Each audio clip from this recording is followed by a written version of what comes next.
तो दोस्तों चलिए आप सभी का एक बार फिर हम स्वागत करते हैं, अभिनंदन करते हैं आपके अपने YouTube channel Aryan institute Allahabad में। दोस्तों जैसा कि बोर्ड पर आप देख पा रहे हैं, आप सभी के बीच में एक बार फिर हम चर्चा कर रहे हैं यूपी डीएलएड एडमिशन 2024 पर। जैसा कि लगातार आप सभी के बीच में सिर्फ एक कमेंट आ रहे हैं, भैया हम कॉलेज की लिस्ट में अपना नाम कैसे चेक करें। ठीक है, दूसरा सवाल डायरेक्ट एडमिशन को लेकर है, आवश्यक डॉक्यूमेंट्स। हालांकि ढेर सारे मुद्दे इस वीडियो में हैं, मैं आपको बताऊंगा, एक एक चीजों पर चर्चा होगी इस वीडियो में। मैं एक निवेदन आप सभी से करना चाहूंगा कि प्लीज अगर चैनल पर पहली बार विजिट किए हैं तो चैनल को सब्सक्राइब जरूर करेंगे। चलेगा, यहां देख सकते हैं आपके बीच में हम कॉलेज की लिस्ट में अपना नाम कैसे चेक करेंगे। ठीक है, जाहिर सी बात है, सबसे बड़ी समस्या यह है कुछ बच्चों को कॉलेज तो मिल गया है लेकिन कुछ लोगों को कॉलेज नहीं मिला है ना। जो कंसल्टेंसी के तहत अपने एडमिशन को सुनिश्चित किए थे, फाइनली अब कंसल्टेंसी वाले उनको बरगलाना शुरू कर दिए हैं कि हाँ भैया कॉलेज की लिस्ट में, जैसे होता नहीं कि धैर्य बनाकर रखना। ठीक है, तो वो लोग कह रहे हैं भैया धैर्य बनाकर रखिए, कॉलेज की लिस्ट में आपका नाम आ गया है, एडमिशन हो जाएगा। लेकिन वो ये नहीं बता रहे हैं भैया हमारा किस कॉलेज में एडमिशन हुआ है। तो आप खुद से चेक कर लीजिए, आप खुद से सुनिश्चित करिए कि हाँ हमारा नाम कॉलेज की लिस्ट में आया या नहीं आया।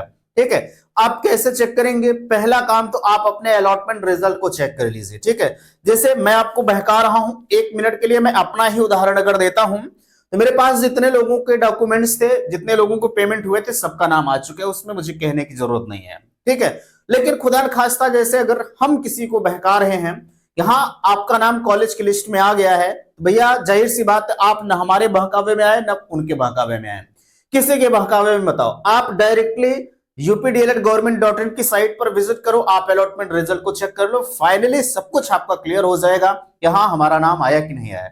एक सेकेंड थोड़ा सा आप देखिएगा, मैं आपको तरीका बता देता हूं बेहतर तरीके से ताकि आपको पता चल पाए। ठीक है, हम यूपी डीएलएड पर विजिट करते हैं, जैसे ही यूपी डीएलएड पर विजिट करेंगे तो कुछ इस तरह के इंटरफेस आपके बीच में नजर होके आएगा और इस पर क्लिक करते हैं। अब यहां देख सकते हैं यूपी डीएलएड एडमिशन करके डीएलएड एक्टिविटी पर हम विजिट कर जाते हैं। ठीक है, देख लीजिए यहां पर आपके बीच में जो है पेज, यहां देखिएगा अलॉटमेंट रिजल्ट है। ठीक है, आप इस वाले ऑप्शन पर भैया क्लिक कर लीजिए। ठीक है, जैसे ही इस पर क्लिक करेंगे आपका registration number, date of birth, ये सब डालने के बाद फाइनली एक प्रोफार्मा ओपन हो जाएगा। प्रोफार्मा क्या? आपका अलॉटमेंट सीट ओपन हो जाएगी। यहां अब आप पेमेंट करके अपने अलॉटमेंट लेटर को प्रिंट कर लीजिए। अगर यहां पर आपका प्रिंट आ रहा है प्रिंट करने के लिए, ठीक है, तब तो आपका नाम कॉलेज की लिस्ट में आया है। अगर नहीं आ रहा है तो मानकर चलेगा कि 100% आपका जो नाम है वो कॉलेज की लिस्ट में नहीं आया। ठीक है, अच्छा यहां तक की चीजें हैं। अब अगला हम आपको बता देते हैं आप अपना नाम कैसे चेक करेंगे कॉलेज की लिस्ट में। आप इस पर जो अलॉटेड एंड वैकेंट सीट पर जैसे ही क्लिक करते हैं, इस पर क्लिक करने के बाद बेहतर तरीके से आप देख सकते हैं डीएलएड 2024 का ऑप्शन आपके बीच में आ गया। और जैसे ही डीएलएड 2024 का ऑप्शन आता है तो कुछ इस तरह के इंटरफेस आपके बीच में नजर होकर आता है। देख लीजिएगा, institute wise allotted and vacant seat के विवरण पर हम क्लिक करते हैं। जैसे ही इस पर हम क्लिक करेंगे बेहतर तरीके से कुछ इस तरह के इंटरफेस आपके बीच में नजर होके आएगा।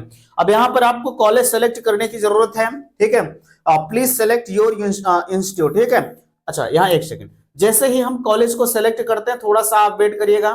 ठीक है, कॉलेज को सेलेक्ट करने के बाद हम अपने कॉलेज की लिस्ट आपके बीच में दिखाएंगे, जिसका कॉलेज कोड है 0537। थोड़ा सा आप वेट करेंगे। ठीक है, क्योंकि भैया हम अपने कॉलेज को इसलिए दिखाएंगे ताकि आपको बेहतर तरीके से सारी चीजें नजर आए। ठीक है, जो लोग हमने जिनका एडमिशन कराया है वो लोग अपने नाम को खुद से देख लीजिए, मैं खुद आपको दिखा देता हूं। देख सकते हैं यहाँ पर आ गया 0537 Shri Mahavir college of education Rajpur Kotla. जैसे ही इस पर हम क्लिक करते हैं, सबमिट वाले ऑप्शन पर क्लिक कर देते हैं। तो सबमिट वाले ऑप्शन पर जैसे ही हम क्लिक करते हैं तो देख सकते हैं कुछ इस तरह की चीजें आपके बीच में नजर होके आ गई है ना। अब यहाँ पर आप एक एक लोग देख सकते हैं 106 सीटें टोटल हमारी भर चुकी हैं। ठीक है, 106 सीटें टोटल हमारी भर चुकी हैं। हम बैक चलते हैं। ठीक है, बैक चलने के बाद यहाँ देख सकते हैं जो है बेहतर तरीके से, रुकिएगा एक सेकंड थोड़ा सा वेट करिएगा। ये तो मैंने, अच्छा यहाँ institute wise allotted and candidate, ठीक है, इसमें आपके नाम भी दिए जाएंगे। यहाँ पर तो टोटल सीट आपने चेक किया, और दूसरा ऑप्शन जो हम आपको विजिट करवा रहे हैं इंस्टीट्यूट कैंडिडेट के नाम को लेकर, ठीक है, आप इसको भी सेलेक्ट करके देख लीजिए। अरे थोड़ा सा साइड नहीं चलती है कभी कभी, ये देख सकते हैं हम। एक सेकंड, थोड़ा सा आप वेट करिएगा, ठीक है। जैसे ही आप सेलेक्ट कर रहे हैं, चलिए हम इंस्टीट्यूट को सेलेक्ट कर लेते हैं। 0537 कॉलेज कोड आप याद रखिएगा। अगर आपको एडमिशन लेना है तो आप बिल्कुल संपर्क करिए, ठीक है। आपको किसी भी प्रकार की दिक्कत नहीं आएगी, हर चीज की गारंटी है, हर चीज बेहतर है, ठीक है। हम 0537 जैसे ही क्लिक करते हैं, एक सेकंड थोड़ा सा आप वेट करिएगा, ठीक है। देखिएगा 0 अभी 400 चल रहा है, 09 आ गया। 0537 वाला जैसे ही ऑप्शन आता है, देखिएगा यहाँ पर आ गया Shri Mahavir college of education, ठीक है। अच्छा ये सेलेक्ट भी हो गया, ठीक है। देखिएगा राजपुर कोटला करके फिरोजाबाद, ठीक है। और जैसे ही इस पर हम विजिट करते हैं तो कुछ अब यहाँ देखिएगा आपके नाम भी शो करेंगे जिनके अलॉटमेंट आए हुए हैं, ठीक है। अब यहाँ देख लीजिए भैया, आपके नाम आ गए होंगे, देखिएगा एक एक लोगों के नाम आ चुके हैं। सौरभ कुमार है, गौतम कुमार, कोमल कुमारी, रिफात अरा, नीरज कुमार, जमील अहमद, पप्पू यादव, जो है निवेद, निशांत, ठीक है। यहाँ देख सकते हैं पुष्पेंद्र कुमार, यानी इस तरह से ढेर सारी। मैं आपको टोटल दिखा देता हूँ। अभी मैंने इसके पहले जब अलॉटेड एंड वैकेंट सीट को देखा था तो यहाँ देख सकते हैं 106 सीटें यहाँ पर भी टोटल जो है दिखा रहा है। 106 बच्चों का जो फाइनली एडमिशन है उनका हो चुका है, ठीक है। तो मेरे हिसाब से बेहतर तरीके से आप लोग समझ गए होंगे। अब जिनका हो चुका है भैया, मैं उनको बताना चाहूंगा कि आप लोग 5,000 रुपया का पेमेंट कर दीजिए। पेमेंट करने के बाद फाइनली अपने एडमिशन को आप कंफर्म कर लीजिए। अब तो आपको कोई बरगला नहीं पाएगा मेरे हिसाब से, क्योंकि आपको हम सारे तरीके बता दिए हैं, ठीक है। अगला ऑप्शन यहां देख सकते हैं, एडमिशन कैंसिल होना तय। ध्यान दीजिएगा, मैं यहां एक नोटिस आपको दिखा देता हूं, ठीक है। यहां जब आप अलॉटमेंट लेटर को डाउनलोड करते हैं तो रिपोर्टिंग टाइम आपको दे रहा है कि 17/2/2025 तक आपको शाम 5 बजे तक अपने कॉलेज में विजिट करना है, ठीक है। इसको हम थोड़ा सा जूम कर देते हैं ताकि आप अभी जूम करेंगे तो फट जाएगा फोटो, ठीक है। देखिएगा यहां आप इसको देख लीजिएगा भाई, आप खुद से जब अलॉटमेंट लेटर डाउनलोड करते हैं, ये किसी का भी है वो समझ सकते हैं, ठीक है। तो अगर आप अलॉटमेंट लेटर को प्रिंट कर रहे हैं तो यहाँ 17/2/2025 तक आपको कॉलेज में विजिट करने की बातें कही जा रही हैं, अन्यथा की स्थिति में कंसिडरेबल जो है कैंसिल, ठीक है। ध्यान दीजिएगा, अगर मेरे कॉलेज में एडमिशन हुआ है तो मैं आपको सिर्फ एक रास्ता बताऊंगा, ठीक है। आप कॉलेज में आने से पहले, ठीक है, कॉलेज में आने से पहले 94 52 33 10 53, ठीक है, ये आप हमसे संपर्क कर लीजिएगा। ये क्यों कहा गया है, क्योंकि कॉलेज स्तर पर जब आपका डॉक्यूमेंट वेरिफिकेशन हो जाएगा तो कॉलेज वाले आपका फाइनल डाटा जो है पीएनपी को भेज देंगे कि हाँ मेरे यहाँ इतने बच्चों का एडमिशन हो गया है। आप कुछ मत करिए, बस आप टोटल 10,000 का पेमेंट कर दीजिए। कॉलेज वाले वैसे भी आपका डाटा अगर भेज दिए तो ये एडमिशन कैंसिल की जो बातें कही गई वो निराधार हो जाए, गलत है, ठीक है भैया। वो हमारे ऊपर डिपेंड करता है, ठीक है, वो हमारे ऊपर डिपेंड करता है।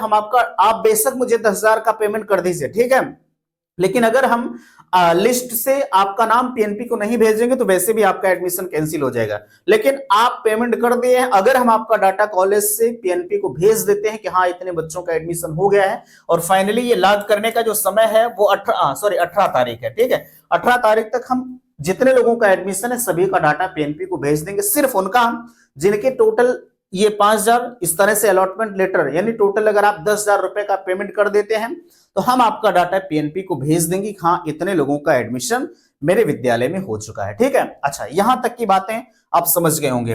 बाकी यहाँ डायरेक्ट एडमिशन का जो लोग वेट कर रहे हैं, डीएलएड प्रशिक्षण सत्र चयन काउंसलिंग कार्यवाही के 2 चक्रों में संपादित कराए जाने के उपरांत रिक्त रहने पर 100% प्रवेश के उद्देश्य से तृतीय चक्र में कॉलेज स्तर पर सीधे प्रवेश डायरेक्ट एडमिशन की कार्यवाही हेतु अपनाई जाने वाली प्रक्रिया शासन द्वारा सम्यक विचारोपरांत पृथक से निर्देश निर्गत किए जाएंगे। इस प्रक्रिया हेतु कार्यवाही किए जाने के संबंध में कॉलेज में रिक्त सीटों को प्रवेश की स्थिति आवश्यकता अनुसार सुविचारित प्रस्ताव सचिव परीक्षा नामक प्राधिकारी उत्तर प्रदेश प्रयागराज द्वारा शासन को उपलब्ध कराया जाएगा, ठीक है। यानी यहाँ पर आपने देख लिया, जो लोग डायरेक्ट एडमिशन का वेट कर रहे हैं मैं उन सभी को बताना चाहूंगा कि भैया डायरेक्ट एडमिशन की प्रक्रिया तब अपनाई जाएगी जब शासन स्तर से विचार किया जाएगा और विचार में यह सहमति जताई जाएगी कि हाँ बच्चों का एडमिशन डायरेक्ट के लिए खोला जाए, ठीक है। तो अभी फिलहाल के लिए हमारी जो प्राइवेट विद्यालय एसोसिएशन की टीम है वो लगातार इस चीज के लिए कार्यरत है। मैं आपको यथा समय चैनल पर बताऊंगा, आज शाम तक कुछ न कुछ सूचनाएं मैं आपको जरूर दूंगा कि हाँ इसके संदर्भ में क्या कुछ वर्तमान समय में चल रहा है। हालांकि जब भी होगा, ठीक है, 17 तारीख के बाद ही होगा, उसके पहले तो नहीं हो पाएगा। लेकिन मैं आपको जरूर कहना चाहूंगा, अगर आप एडमिशन के इच्छुक हैं 94 52 33 10 53 पर आप हमसे संपर्क जरूर करिएगा, ठीक है। क्योंकि आपकी जो डायरेक्ट एडमिशन की प्रक्रिया है, फाइनली वो सीट बुकिंग की प्रक्रिया चल रही है, ठीक है भाई। इसमें पहले आओ पहले पाओ के आधार पर होगा, ठीक है। क्योंकि मेरे यहाँ टोटल अभी आपने 106 लोगों को देख लिया, 44 सीटें खाली हैं, ठीक है। इन 44 सीटों पर जो पहले आएगा उन्हीं का एडमिशन हो पाएगा, ठीक है। तो ये आपके ऊपर निर्भर करता है, आप इस नंबर पर हमसे संपर्क कर सकते हैं, ठीक है। बाकी ये कैंसिल की बातें अब निराधार निकल गई, मैंने आपको तरीका बता दिया, ठीक है। स्कॉलरशिप फॉर्म कैसे भरे, स्कॉलरशिप की डेट फाइनली समाप्त हो चुकी है। अगर डेट बढ़ती है तो आप स्कॉलरशिप का फॉर्म अप्लाई कर पाएंगे, अन्यथा की स्थिति में आप फॉर्म को नहीं भर पाएंगे, ठीक है। बाकी भाई स्कॉलरशिप के लिए बहुत ज्यादा प्रेशर तो नहीं दिया जा सकता, लेकिन डायरेक्ट एडमिशन की प्रक्रिया के लिए हमारी टीम लगातार प्रयास कर रही है। जो भी होगा मैं चैनल पर आपको जरूर बताऊंगा, ठीक है। लेकिन उम्मीदें जरूर हैं, ठीक है, क्योंकि हर बार अगर हुआ है तो इस बार भी पॉसिबिलिटी जरूर है कि एडमिशन हो सकता है, ठीक है। बाकी जो होगा आप चैनल पर बने रहिएगा। तो फिलहाल के लिए उम्मीद करते हैं कि बातें आप सभी को समझ में आई होंगी। प्लीज वीडियो को लाइक कीजिएगा, शेयर कीजिएगा, और चैनल पर पहली बार विजिट किए हैं तो चैनल को सब्सक्राइब कीजिएगा। वीडियो समाप्त करते, थैंक्स, धन्यवाद।